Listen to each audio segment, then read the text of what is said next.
2022年3月15号还是16号晚上，好像是农历2月14号晚上，礼拜三晚上，日本福岛是不是福冈县福岛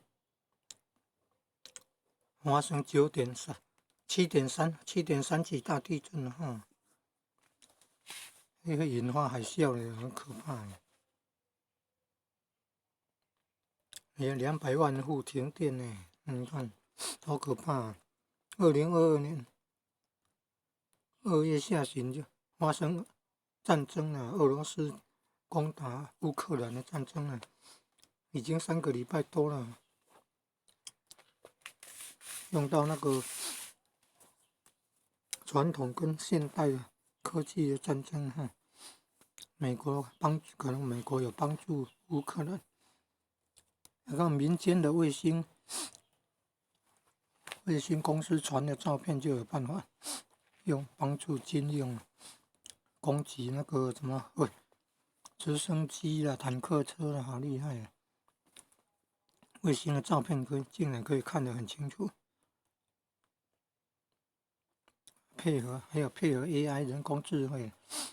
接到的那个监视器的都能够整合在一起，真厉害，可以作证呢，可以举证呢，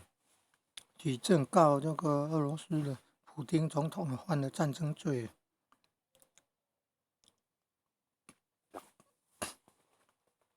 侵略就是战争罪。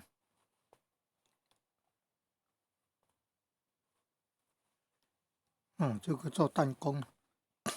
不要打鸟，不要杀害动物，不要杀生啊！不要打鸟，鸟在巢中万母归啊！不要杀生啊！杀生是世界战争的根本原因啊！不要战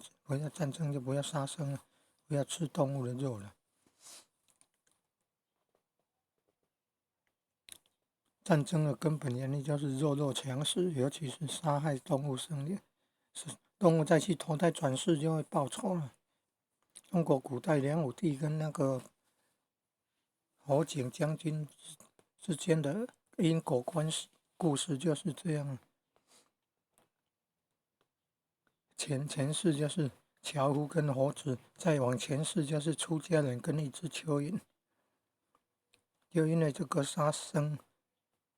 投胎转世以后那个仇恨呢，你看还在，然后就会报仇报复，你看